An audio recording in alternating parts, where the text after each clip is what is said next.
Well, hi y'all, it's your native Flor-xan. Today we're talking bacon, but not our traditional American bacon. We're going to make some back bacon out of some tenderloin.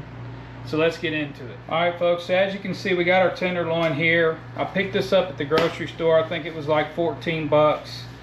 It's roughly 5 pounds. And the reason I grabbed it because it was kind of a smaller one, and I thought, man, that would be a good tenderloin to make a back bacon recipe out of. So first thing we're going to do is truss these up because we want to kind of tighten them up and get them all similar shape for when we brine them. So what I'm going to do is tie a slip knot.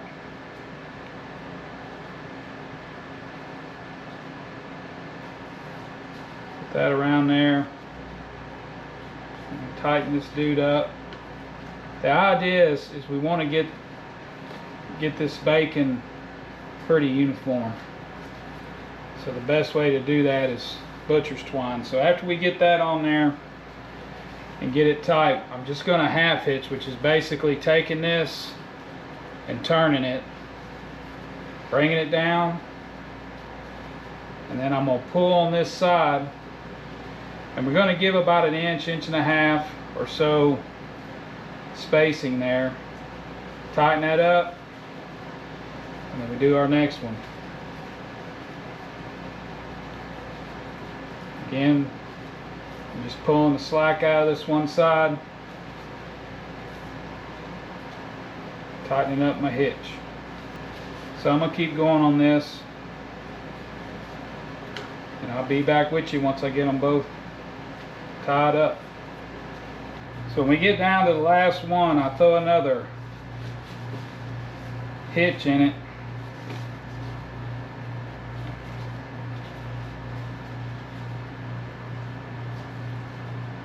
Like so, and get it tight.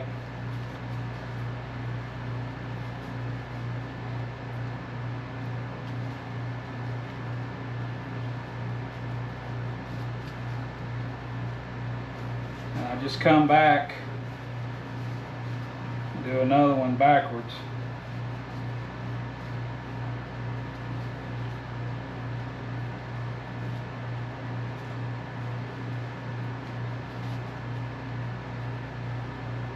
Like so.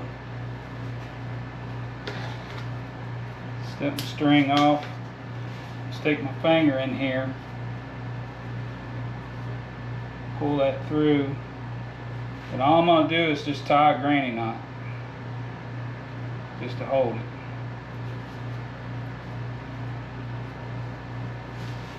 Like so. We got both of them trussed up. Let's get them in a brine.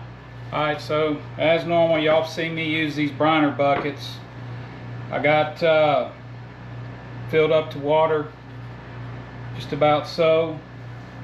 I got my 1/4 cup of salt, 1/4 cup of brown sugar, and then a 1/2 teaspoon of curing salt. And like you see me do in the past, we're just gonna stir that around. Now I did fill this with hot water, and again, my hot water in my downstairs here is pretty hot. You don't want it boiling, you don't want to boil it and all that kind of stuff. You just want it hot enough to where it'll dissolve that salt and that sugar.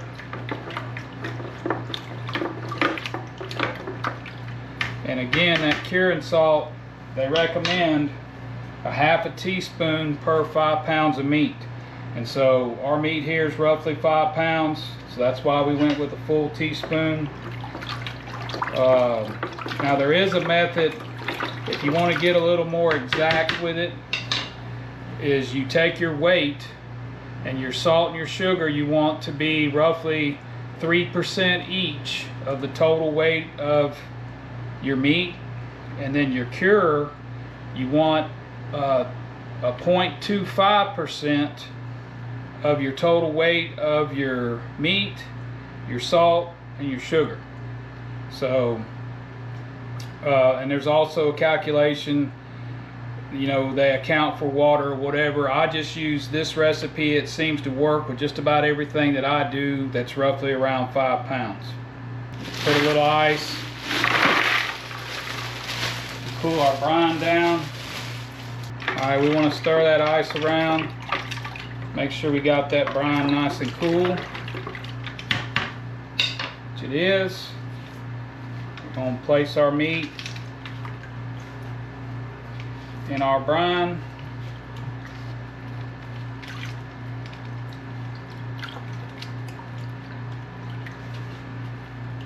And again, the reason I like these briner buckets is it's got this plate.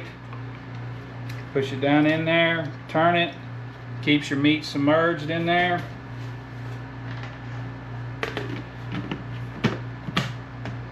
Lid this up and we'll put it in the fridge for 7 days. Come back, take it out, rinse it off, and get it going to the smoker. Alright, so we got our back bacon put in the fridge, and just to kind of tell you what inspired this is wife and I go to this Irish pub in Galveston. It's called McNeil's. It's a great place to eat. If you hadn't been there, if you're in the Galveston area, I recommend you go give them a try. They got a great breakfast brunch menu, as well as good Irish staples, you know, bangers and mash and stuff like that. So it's a really good place to eat. We enjoy going there. And that's kind of what inspired this, because I got their Irish breakfast. It's one that I really like. It's got the blood sausage and the beans and the Irish bacon. And so the Irish bacon reminds me a lot of back bacon, which it's actually made from the same portion. We just don't get that cut of back bacon. It's the tenderloin and part of the ridge coming down on the ribs there, and that's what they make their bacon out of. And so I decided, you know, why stop with just a tenderloin? So I got a pork shoulder here, and we're gonna experiment and see what kind of bacon we can make out of it. So let's get into that one. Alright folks, so what I got here is about a 6 1/4 pound shoulder. This one happens to be boneless. They've already removed the bone out of it. And I think what we're gonna do is cut this dude in half, and we're gonna use this side of it. It's got a lot of good marbling in it. You can see it through here, see some fat. Whereas I know from cooking a lot of shoulders, when on this bone side there's a little more silver skin and stuff over there. So I think we're going to cut this right about here, and then use this portion for our bacon, and this other portion I'll probably cook up tomorrow or something for our dinner. So first things first, let's cut this dude right there. And again, we'll cook this up tomorrow or something, and we're just gonna use this portion here to try to make our bacon with. And I am wanting to truss this up similar to how we did the tenderloin for our back bacon.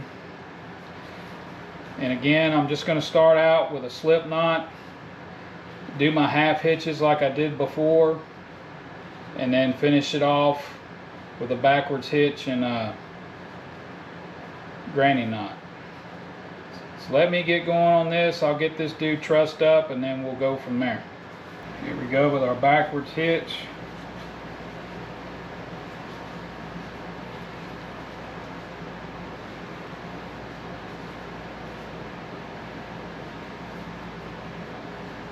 Now this is the method I use for trussing up anything, be it a roast, turkey, whatever. You're certainly welcome to do it however you want, and you don't have to do the half hitching either. You could simply just tie a square knot, grab you another piece, tie another one, tie a square knot, but I just prefer doing it this way.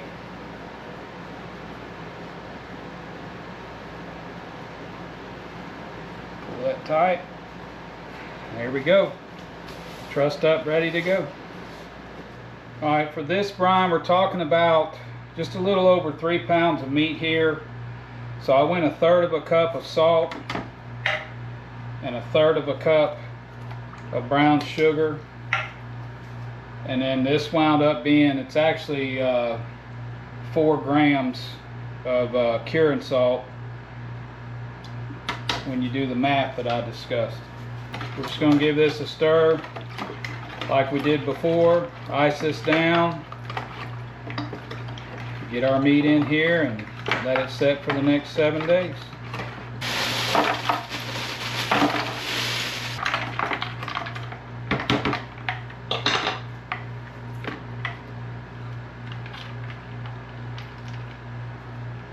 It just does fit, don't it? Get it to lock in here.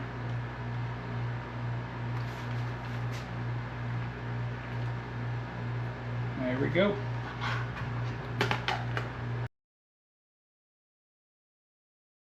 Alright folks, that's the night before. I've already taken our tenderloins and our shoulder out of the fridge, taken them out of the brine, rinsed them off, and then I patted them dry. And so what I wanted to show you is what we're going to do is put them in the fridge overnight to try to let them dry out and build a little bit of, I think they call it a pellicle on the outside.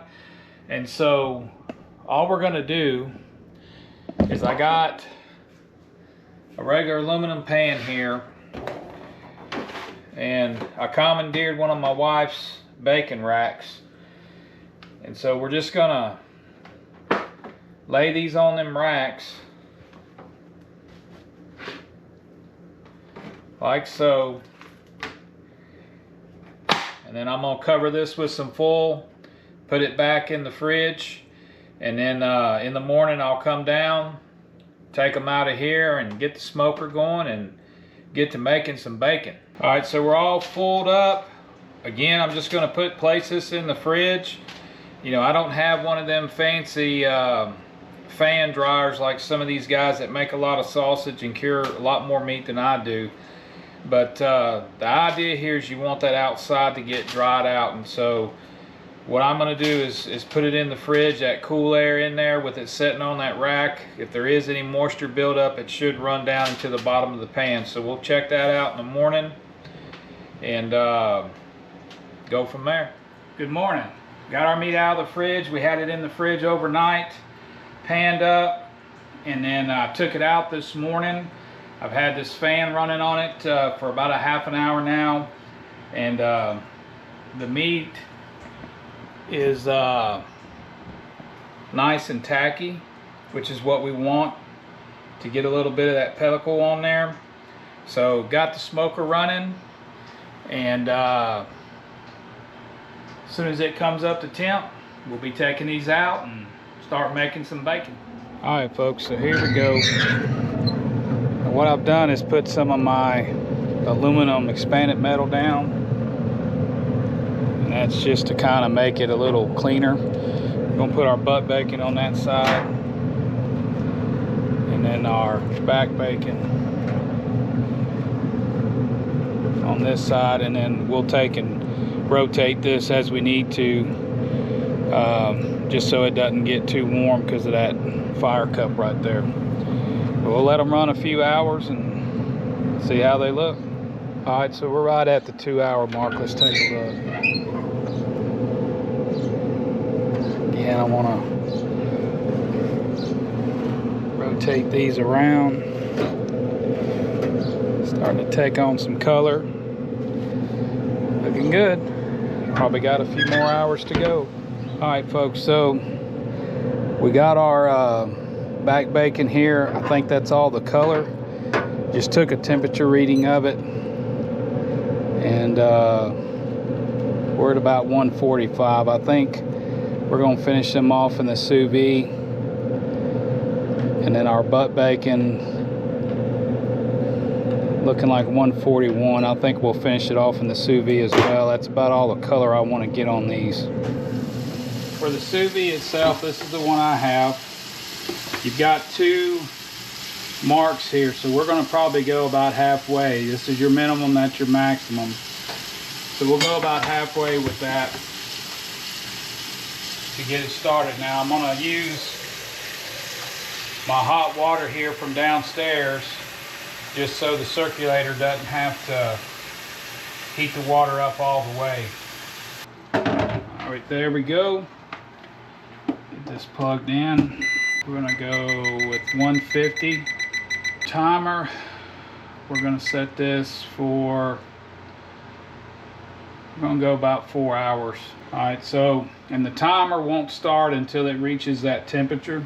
You place it down in that water, open that bag, and it'll help push whatever air might be in there. And then I'm just gonna clip it to the sides here. So that bag's trying to float. Submerge it down in there, let it push out that air. You can see the rut. All right, so we got both of these tenderloins in there. I'm gonna put my lid on it and let her run. All right, folks, so again, we got our back bacon in here going. We got the timer set for 4 hours, but I think after 2 hours, I'm gonna take a look at the temp, and if they're up to temp, we're gonna go ahead and pull them and get our butt bacon going in here. All right, y'all, so it's been almost 2 hours. Just want to do a temperature check.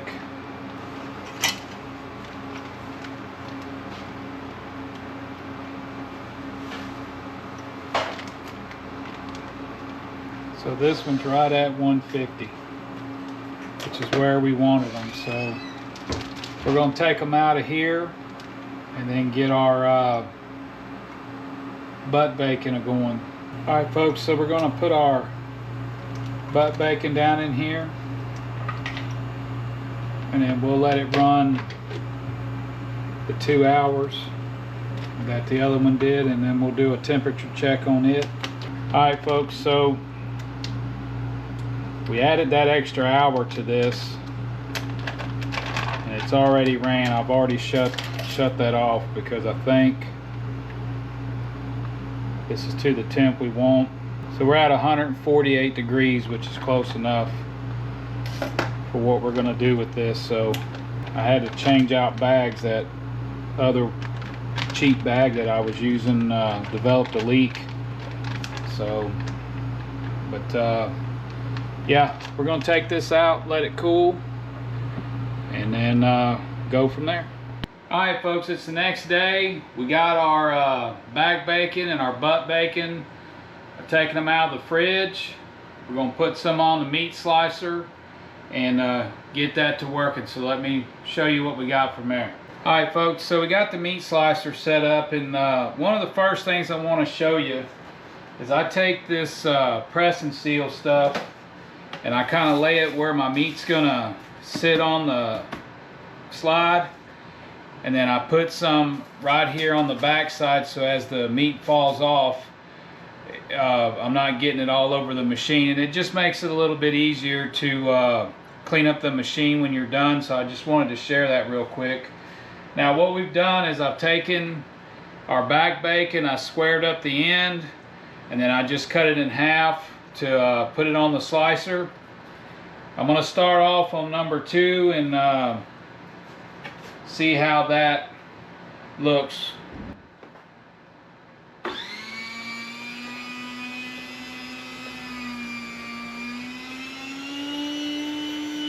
Yeah, it's probably a little thinner than I want, so I'm going to take that up to a 4 here.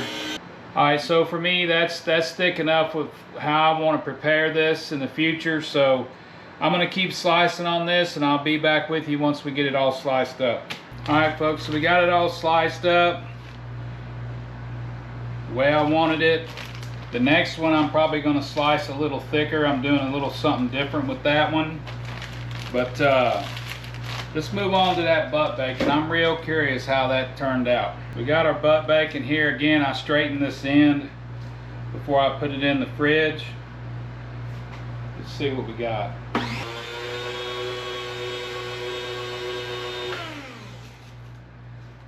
So that's how it ended up, folks. I may do a little bit thicker cut on this with the fat in there. I think I'll go just a little bit thicker than this, but you get the gist of what we got here. So I'm going to keep going on this, and I'll show you when I get done. Alright, folks, so I turn this up. I had it on number 4. We moved it to a number 6 and got the thickness I want, because in thinking about making this, I had biscuits in mind, and you don't need a thin piece of butt bacon when you're eating biscuits. So I'm gonna get this bagged up. I got one more tenderloin to cut up. That was our back bacon. I think I'm gonna cut it to this thickness as well for what I want to do with it. Alright folks, so here you go. Here's our 3 bags. We got our thick sliced tenderloin, our butt bacon, and then our thin sliced tenderloin, and I got a few chunks left over that I think I'm gonna make some beans with.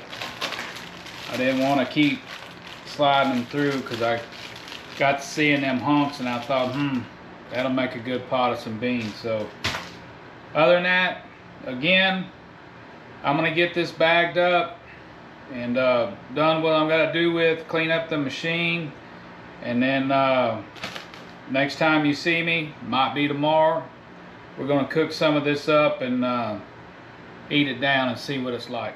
Alright folks, so I took our bacon, vacuum sealed it, put it in the freezer. I reserved some that we're gonna cook up here in a minute, but I decided I wanted to eat these with some biscuits, so I'm gonna make a quick biscuit, which is 2 cups of self-rising flour. I'm just gonna sift that real quick just to make sure we don't have any big clumps in there. Now I use white lily flour, but pretty much any self-rising flour you got will work. I just like that brand myself. See, that's why we do that. Now I always like to add some salt. You know, a lot of people call these 2-ingredient biscuits, but I like to add a good teaspoon of salt. And then our last ingredient, I got 1.5 cups of heavy whipping cream. Make sure I get all that in there.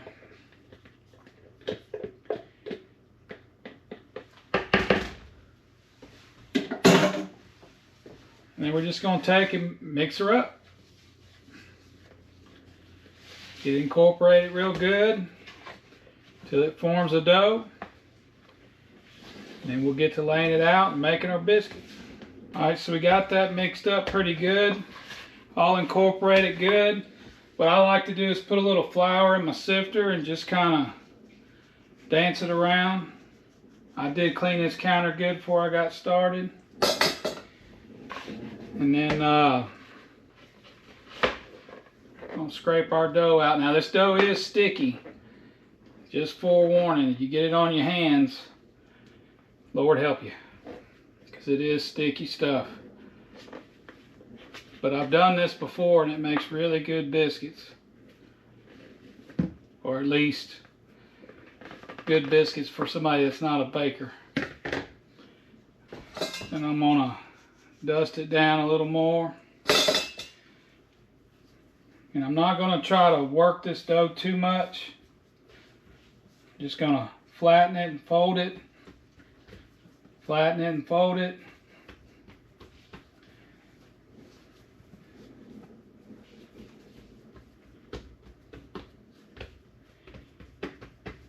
Let's give it one more fold. So I want these to be kind of thick, so I'm going to go probably 3/4 of an inch thick or so. Alright, so I got my biscuit cutter here. Just going to kind of dance it around in some flour. I don't know if it's going to stick, but... And just push straight down. And I don't twist. I just push it straight down. And then take it out of there. Daub it in that flour. One more time. And then we're just going to take our dough and kind of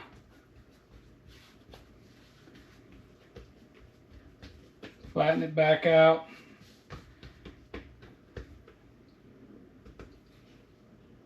See if we can cut a couple more. Nope.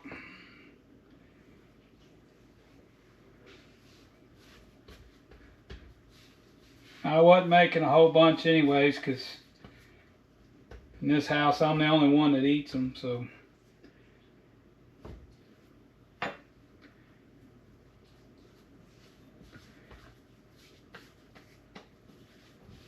I'll just hand form this last one here. Make us an ugly biscuit. All right, there we go. So I'm gonna get my oven. It's coming up. We're gonna set our oven at 425, and then I'll show you what we're gonna do from there. So I got me a cast iron skillet here. I'm just gonna rub it with some bacon grease. Go up the sides a little bit.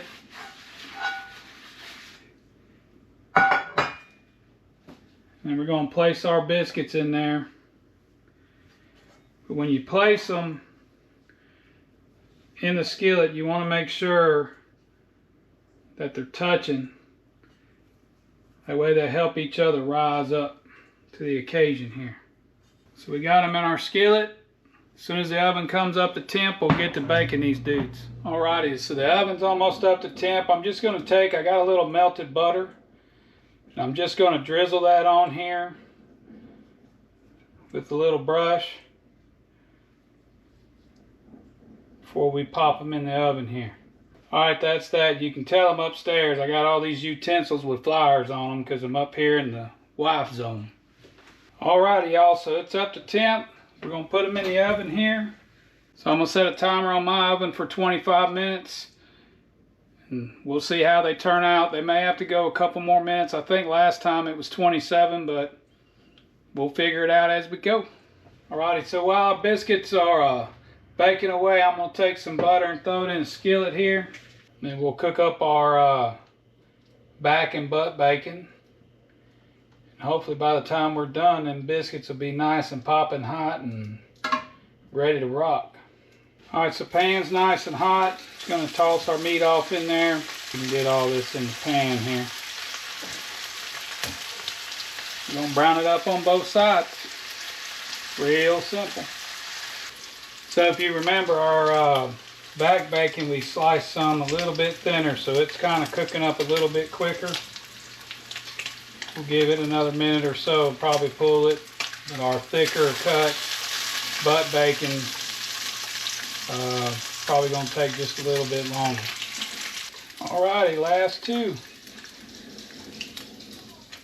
Already killed my heat, so still got a little bit to go on biscuits. Alright, so the timer just went off.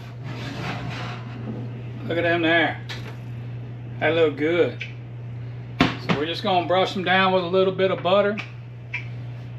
Take them out of the pan and put them on a cooling rack just to let them cool for a little bit. Alright, y'all, so we got our biscuits here, and I just kind of opened them up, put a little butter on them. We're going to put some butt bacon on this one, like so. And then on this other biscuit, we're going to put our back bacon on here. Now, these ain't the prettiest biscuits, but I guarantee they're probably good.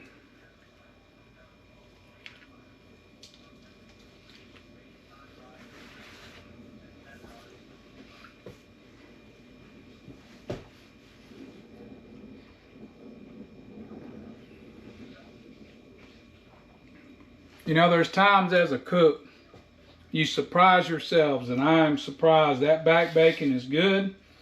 It's got a little more of a texture of the meatier side of regular bacon, but it is good, good, good. All right, so let's give our butt bacon a try. Good Lord. If I didn't know any better, I thought I was eating regular pig bacon. That is good, good, good. I will say, I think the butt bacon is more my favorite. But this back bacon, it is good too. Maybe frying it up and adding it to something else you're eating. Maybe a little pasta, a little cheese, something like that. It would go really, really good. But this butt bacon, we definitely gonna make some more of that. Alright, y'all, so again, this is something that takes a little time to do. You know, we probably got a total of 10 days in this from the time we got it tied up, put in the brine, let it set for 7 days, took it out, rinsed it, let it dry, put it on the smoker, and then put it in the fridge for a day, slice it up, and all that stuff. You know, it takes a little time, but I'm telling you, you're going to enjoy the crap out of this. So try it out, make some of it, okay? Other than that, I appreciate y'all watching. As you can see probably behind me, I got a mess to clean up in the sink, which, you know, the wife says if you make the mess, you clean it up. So I'm considering responsibility roles in the Flor-xan industry when it comes to the producer and CFO versus the creator. So, but that's my problem to deal with. But other than that, hey, give this a try. Thanks for watching. Thanks to all y'all that subscribed. I really appreciate it. And we'll see you on the next one. Boy, look at that ugly biscuit. Poor thing. I'm going to eat you up. I'm just going to eat you up.